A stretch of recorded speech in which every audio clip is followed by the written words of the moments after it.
जय भीम नमो बुद्धाय. स्वागत आहे आपलं 1 करोड बौद्धांच्या एकमेव युट्यूब चॅनल आवाज माझामध्ये. टॅगलाईन आणि थंबनेल तर तुम्ही वाचलंच असेल, वंचित बहुजन आघाडीचे आले सोन्याचे दिवस. हो मित्रांनो, आज मी ही का बोलत आहे, ही टॅगलाईन का दिली आहे, कारण आज माझ्या आयुष्यामध्ये मी ज्या काही निवडणुका बघितल्या, ज्या काही निवडणुकीचे निकाल बघितलेत, आपल्या समाजातील अनेक सर्वांनीच जे काही निवडणुका बघितल्या असतील आतापर्यंत, त्या निवडणुका बघत असताना, त्या निवडणुकीचा निकाल बघत असताना आपल्या मनामध्ये एक खंत असायची.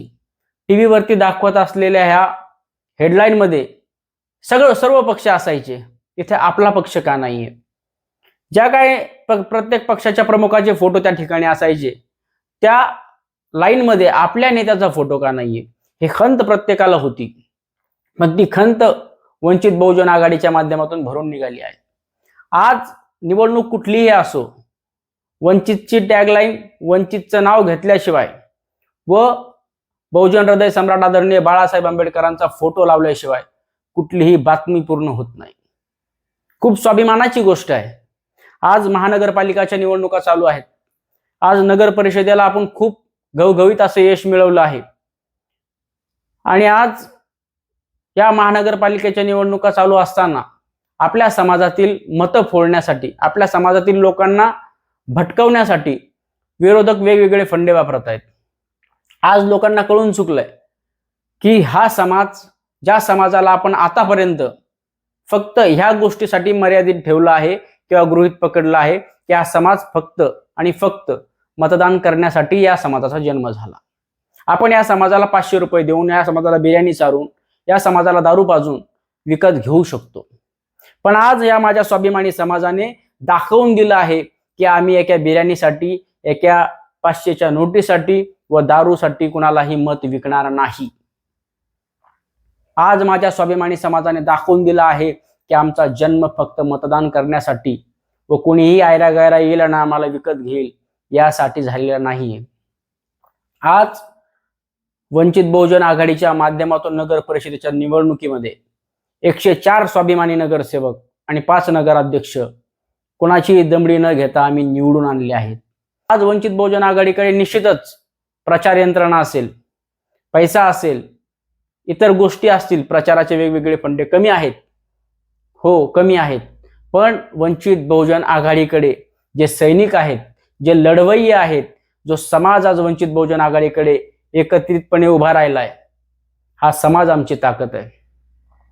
आज निश्चितच आमच्या या ताकदीला बघून, कारण इतर समाज बांधवांना देखील या गोष्टी कळाल्या आहेत की हा बौद्ध समाज आता फुटणार नाहीये.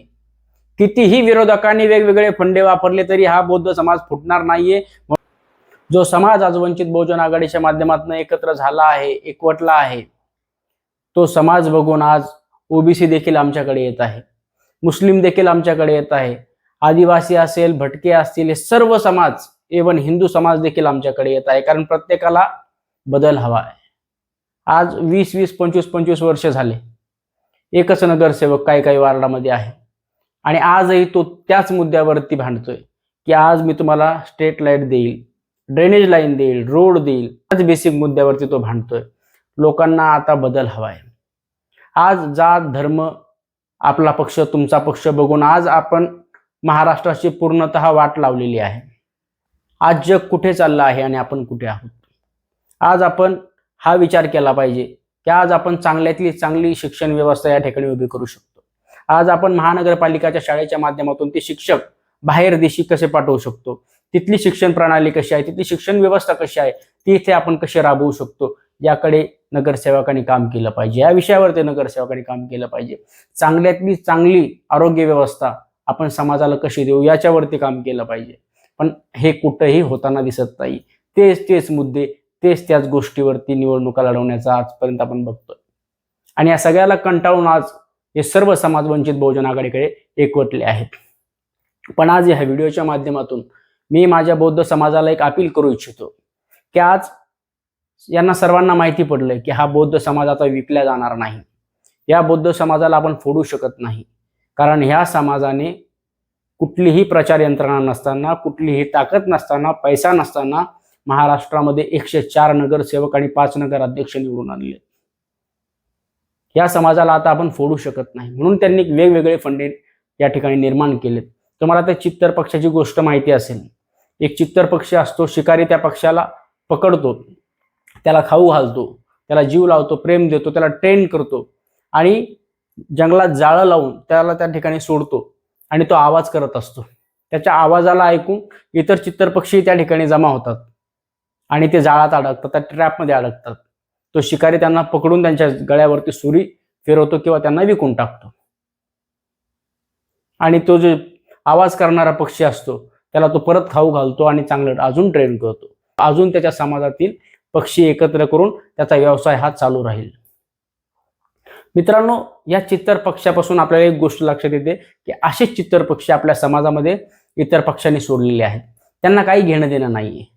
त्यांना बंगले बांधायचे आहेत, त्यांना एसी गाडीमधून फिरायचंय, त्यांना गळ्यात सोन्याच्या साखळ्या घालायच्या आहेत, त्यांना त्यांच्या लेकरांना सगळ्या सुविधा द्यायच्या आहेत, चांगलं शिक्षण द्यायचं आहे. समाज तेल लावत गेला. त्यामुळे हे चित्तर पक्षी ओळखा. आज यांना माहिती आहे यांना विकत घेणं सोपं नाही आणि यांना विकत घेणं शक्य नाही, म्हणून वेगवेगळे फंडे विरोधक वापरत आहेत. आज ते येतात, अरे तुझं हे काम पेंडिंग आहे, ते काम पूर्ण झालं पाहिजे, दादाला मतदान कर, ताईला मतदान कर, आमक्याला मतदान कर, जसे निवडून येतील तसं काम तुझं पूर्ण करून देऊ. ते वस्तीमध्ये येत आहेत, अरे तुम्हाला तर बुद्धविहारच नाही. आम्ही दादांना बोलतो, ताईला बोलतो, निधी किंवा ताईंच्या आर्थिक मदतीनं आपण जागा घेऊयात, बौद्धविहार उभा करूयात. अरे तुम्हाला बौद्धविहार आहे पण त्यात मूर्तीच नाही. आपण ताई दादा ज्यांच्या जो उमेदवार असेल त्यांच्याकडून काहीतरी आर्थिक मदत घेऊ आणि या ठिकाणी आपण चांगल्या दर्जाची बुद्धांची मूर्ती स्थापन करू. अशा अनेक गोष्टीला हे लोक आज समाजामध्ये घेऊन फिरत आहेत. माझ्या समाजाला हात जोडून विनंती आहे की यांच्या कुठल्याही भूनतापणाला, यांच्या कुठल्याही गोष्टीला बळी न पडता खंबीरपणे वंचित बहुजन आघाडीच्या पाठीमागे उभं राहा. कारण आज आपला समाज हा स्वाभिमानाने ताटमानेने जगतोय.